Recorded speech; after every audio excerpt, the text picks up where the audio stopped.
Hi there, welcome back to the podcast of Wednesday's Child.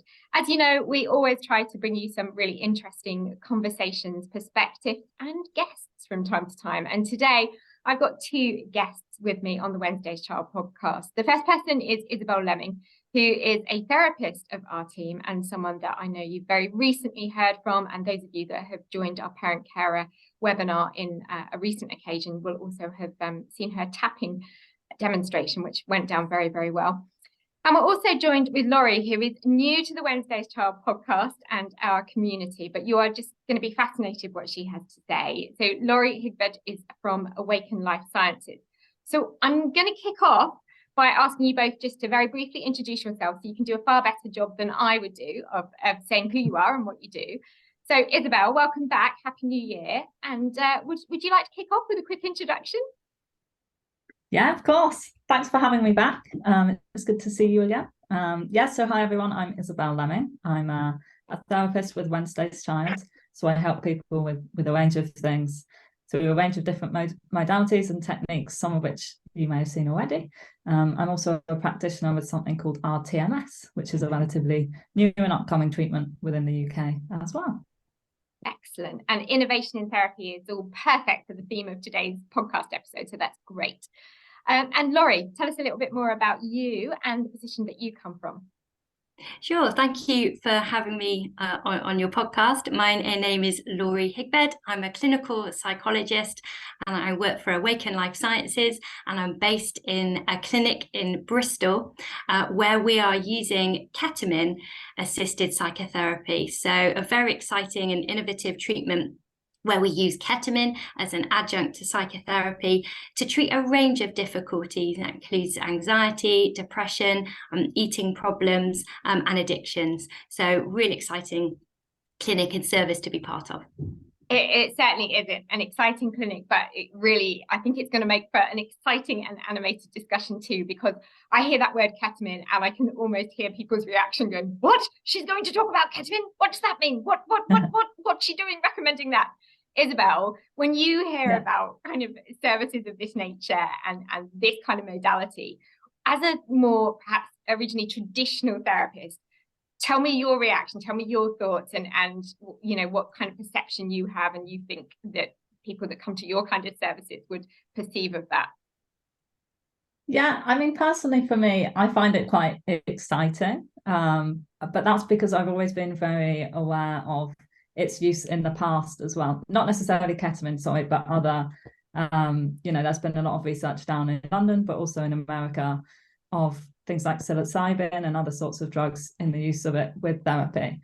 And because of my work within TMS, which is also more of a recent treatment over here as well, that sort of gets me often looking at other therapies and things that are being introduced to help people that are maybe outside of the realm of what we might usually see. So when you talk about outside of the realm, are we talking about of people that have found it hard to move on from an experience of mental ill health, so depression, anxiety, and eating disorder? Are we talking about prolonged status of illness? Yes. So, from my position with particularly because a lot of my experience comes with that TMS treatment, that's certainly recommended for those people who have more sort of long-standing, particularly depression, but other things as well. So that's where we begin to look at what are the other options for these people, where potentially other things like, I don't know, CBT or counselling or often medication, which is usually the first line of treatment that they're given, isn't necessarily helping them. So what else can we look for? And that's what sort of brought me into this new world of discovery of all these other great things that are happening at the moment as well. Amazing. Okay, great backdrop there. And Laurie, that kind of fits perfectly then to move on to where you're from and say, okay then, so is that the natural step? Do you start to see the very people who have tried CBT and maybe they've been on antidepressants and they are just feeling like, what else is there for me? What's the other solution? Is that the natural person that comes forward to Awaken Life Sciences? That is absolutely the kind of person that comes forward for our treatment. As you were saying, is about it.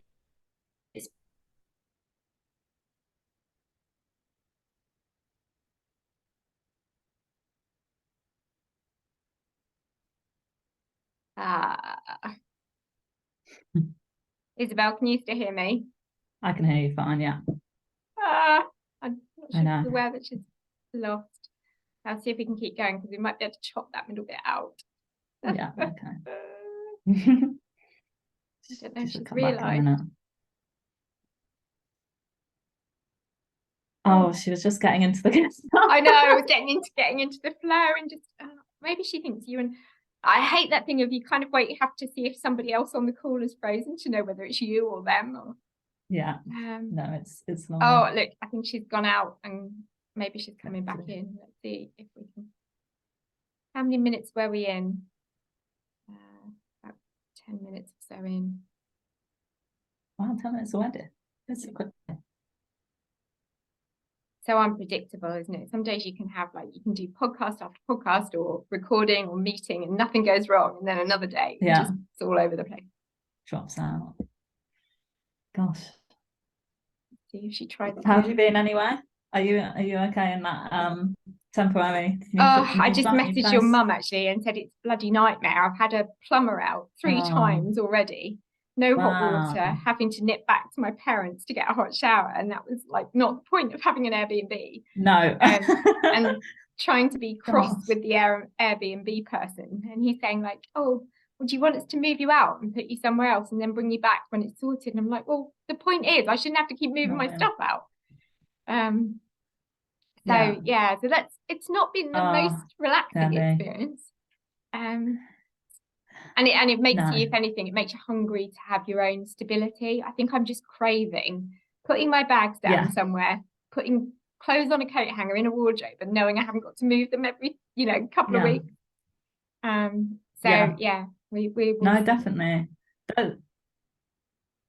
Yeah, I always find there was something comforting in that. I had a while when I was with the company when I was just traveling the whole time. So I literally lived out of hotels for 18 months. And by the end, I was definitely ready to just I didn't even have that many things, but I was I remember when I first got next rental and I was it just felt so nice to have a base again and a door to come back to. Stability. Yeah. So yeah, I know how you feel. And I laughed with a friend this morning talking about it actually because, nicey Woodbridge, you don't expect anything to happen. And yesterday morning, 1:30 in the morning, I was woken up by this blazing row in the apartment above. And there was a guy and a girl just screaming and shouting at each other. And then there was stuff being thrown at the wall. And then that went on until about 3 in the morning, kind of because they ended up going outside. I don't know whether some people had told them to go outside, but they just were kind of under the window shouting. I was thinking, bloody hell, I'm in Woodbridge. How's this happening? So definitely not what you expect. No, it's very frustrating. I'm beginning to think she either hasn't realised or she must have realised by now. Oh, here we go. She's come back again. She's come back. Let's try again. Maybe she just had to shut down and restart. Yes, maybe.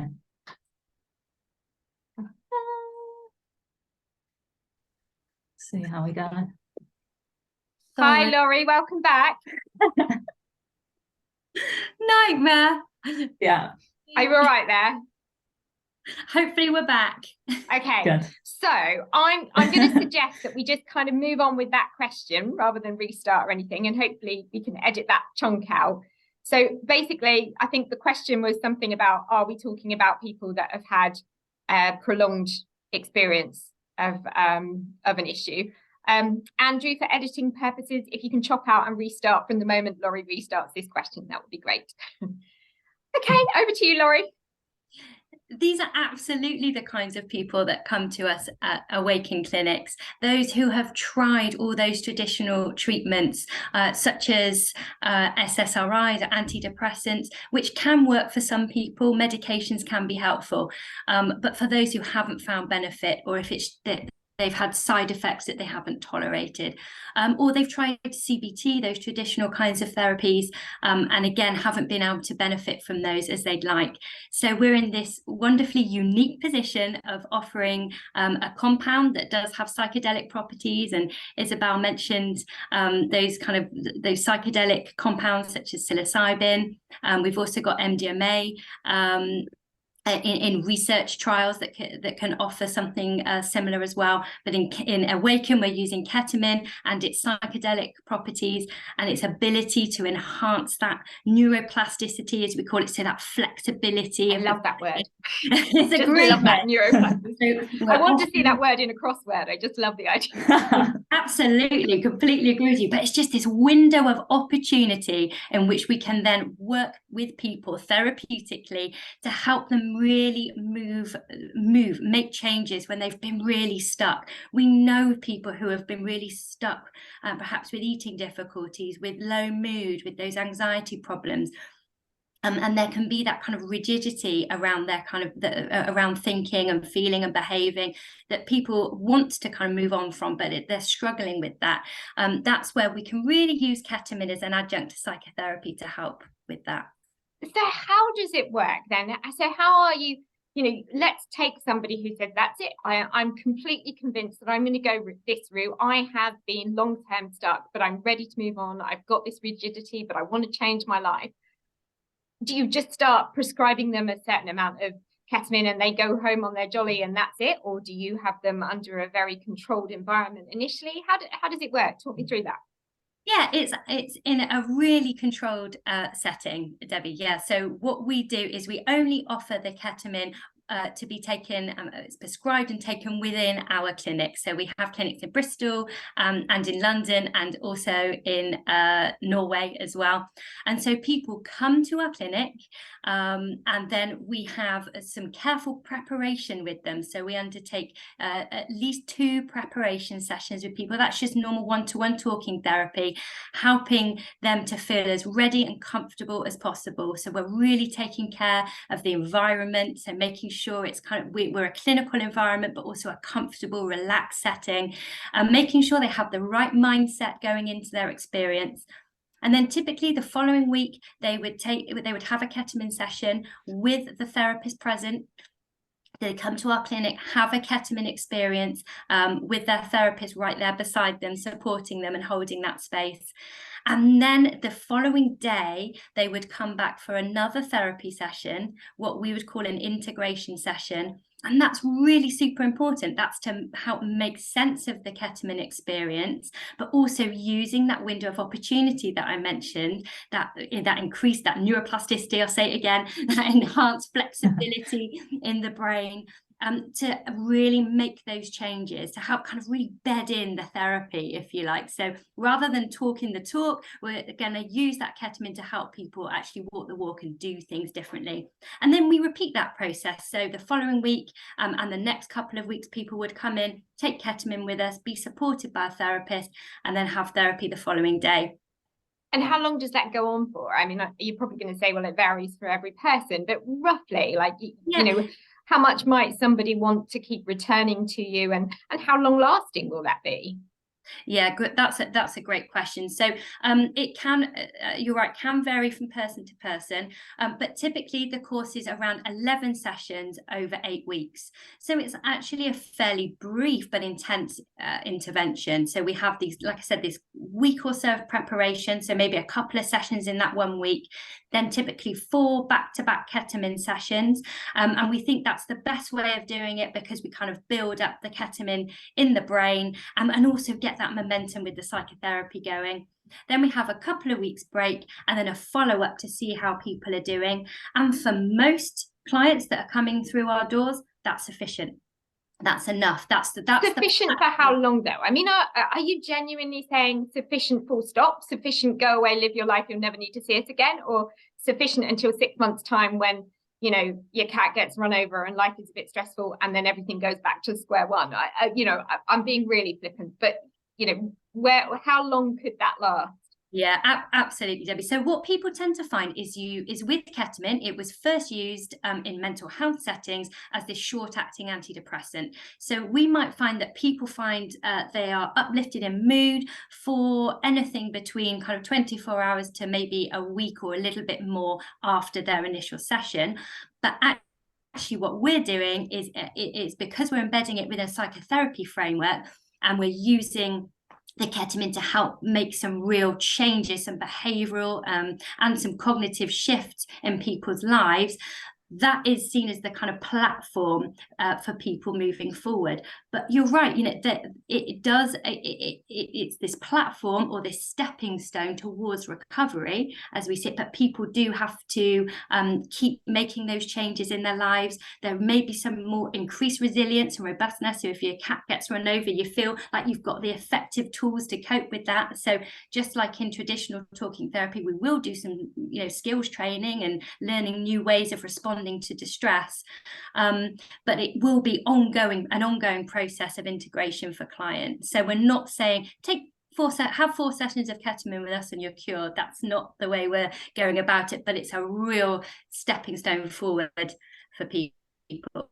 So arguably, something that we talked about earlier on, so for example, where Isabel might see people who have been seemingly quite resistant to antidepressants or natural CBT, if they perhaps had a course of this with yourself and they got sort of so far down the track, Isabel, you might then be able to step in and have a more successful intervention with other therapeutic approaches that you commonly use.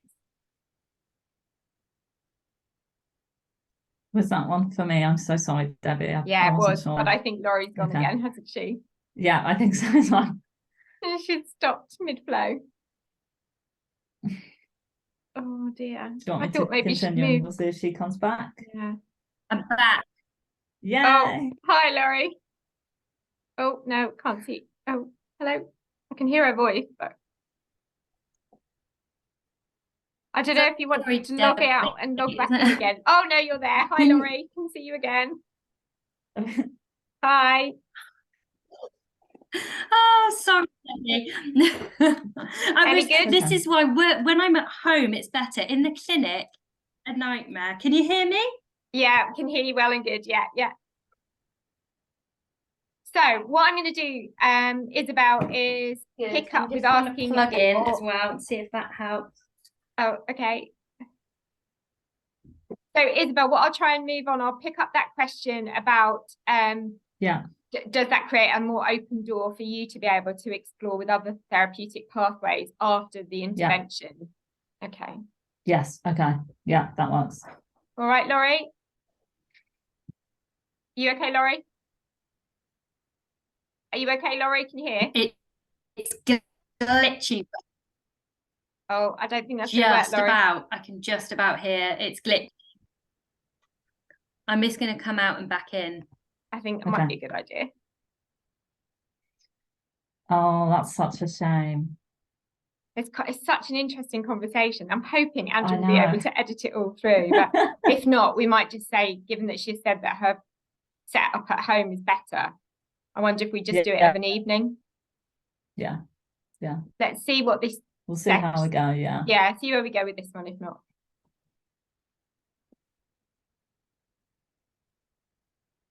Hi again, Laurie. Hi, Laurie. Hello. Any good? Hi. Better. You good? Good. Okay, so what we just said we'll try and do is we'll try and crack on. If we get another glitch, given what you've just said about coming in from home, we might just say we'll do it an evening or something when you're back at home, if that's okay, rather than have too many breaks through this. Yeah, sorry. I'm in the middle of Bristol. It'll be fine. So I'm going to move on now. I'm going to ask a question of Isabel about kind of, does this make, after this neuroplasticity, does it make it easier for Isabel to pick up with her kind of therapeutic practices, if that's all right? Okay. Right, Andrew, I'm picking up again. So Isabel, given the intervention approach that we talked about there with Laurie, would that, for example, help you where perhaps you have seen people where they may have been relatively treatment resistant? Would you feel after some element of neuroplasticity has been achieved via this approach, you feel that maybe some of your traditional therapeutic strategies could help with those kind of people? Yeah, absolutely. It's something that I've actually experienced in the past, but definitely once things like EFT, which is one of the modalities I use, as well as other things as well, people are much easier able to, first of all, contribute to the sessions. And bring more to the session and work through the session with me, almost as a team. But also after that, they're better able to implement tools. Usually, that's from my experience with something like TMS, which, as we've sort of discussed briefly before, works in a similar way in terms of those people that are treatment resistant, giving them a bit of a boost and a bit of a lift, and then being able to implement other things later on. That's exactly, I think, from my perception, would work the same as some of the work that Laurie's doing. So it would definitely give them then more ability to access these other tools that I can show them. And as Laurie mentioned, some robustness as well, that they'll have some other skills from that will help them to implement other things that I can show them as well. Okay. So Laurie, is there a kind of person that this is more useful for than for others? I mean, obviously we're an eating disorder community podcast, so we're going to be ending up, speaking on the airwaves to people that have been through an eating disorder for a long period of time, but other people that have had long episodes of poor mental health. Do you feel there are people that you would really encourage to seek out Awaken and the service provision that you have, and those that really do need to go another route first? Well, this is not a first line treatment. So this is absolutely for those people that have really tried plenty of other things. And for example, our inclusion criteria means that you have to have tried at least 2 other treatments before you can come to us. And I think that's right. I think we should, using ketamine and other kind of psychedelic compounds, it's right that if there are traditional treatments that work for people, it's right that those should be tried first. If an antidepressant and some CBT helps a person, that's great. It's for those people who've really tried those other things and have been struggling for perhaps many years of their life and really want to, as I said, make some steps forward. So those people who have found that I think stuckness just covers it really well. Those people who are just feeling really stuck. And we often use this metaphor of like shaking the snow globe. So I think this covers not just ketamine, but other psychedelic compounds as well. It's like if you're struggling perhaps with eating difficulties, low mood, for example, you're skiing down this well-worn path. The more you ski down that slope, the more bedded in those tracks become, and it's difficult to take another path down that track. And so we use a kind of ketamine to shake the snow globe, and you have like a fresh layer of snow over the tracks, and that gives you the opportunity to ski where you like, so you can create those new pathways, yes, in your brain, but also in how you live your life, most importantly. That's such a great analogy, and it fits so well with what we talk about on this podcast all the time about, there are 2 very important elements to eating disorder recovery. One, of course, is nutritional rehabilitation, but you can't just do the nutritional rehabilitation alone. It's got to be the neural rewiring. So some people think, well, I'm kind of eating now and it's still not fixed in my head. So for some people, it is that neural rewiring becomes like the well-trodden path of the snowy hill that needs to be relayed, as you say, and find a way forward. So I can completely see the sense. I can see why it would work for some people more than others, and why you would want them to have perhaps historically tried other pathways. I guess also, given the nature of what you've said there about people having had past experiences of trying other treatment modalities, that may indicate why there might be an age range that you are more specifically targeting with this. Yeah, so it is adults of working age, as we traditionally describe it. So 18 plus. So as yet we haven't tried this on under 18s. That would certainly be something that would be of interest, but you're right, Debbie, typically before you're 18 you haven't necessarily had the opportunity to try all those traditional treatments. So most people that come to us are probably maybe in their 40s and 50s, but also plenty of people in their 20s, 30s as well. Okay, and let's talk commercially, I mean, a therapy and solutions of any nature are a challenge for people to consider. We're talking also in the middle of a cost of living crisis, and some people are thinking, if I can't get something via my GP, I'm not going to get it any other way, because it's just not the money in the kind of family pot to enable them to do so. But I'm assuming this isn't something that you're going to be able to walk into your GP service and say, can I have that ketamine thing, please? That's just not going to happen, is it? So what's the option for somebody who's thinking, do you know what, I'm really tempted by this? Yeah, you're absolutely right. Not yet can you walk into your GP surgery and request it, but at Awaken, we are working on it. And we have established some early links with NHS providers who are interested in us providing this service within the NHS, so that it is free at the point of access, and that is absolutely what we're gunning for. However, at the moment, it is self-funding. And the cost of the treatment is £4,995. So it is a real expensive outlay for people. We completely appreciate that. But it hopefully feels like it is giving value for people to really make that step forward in their lives, and then go on and perhaps engage in some of the treatments that Isabel was describing as well. I think that's really worthwhile in pointing out that they can then go on and access other treatments more effectively. And at the moment, we take self-referrals, so you don't need your GP or a psychiatrist or another service provider to refer you. You can self-refer via our website. Awaken Clinics. .com. You can just look at our website, fill in a self-referral form, and then we ask for some more information. So we do a triage assessment to try and check that as many people that we're seeing face to face are going to meet eligibility criteria. As you can imagine, there's some specific criteria that people need to meet for this treatment. But great that we can have people just visiting the website and self-referring.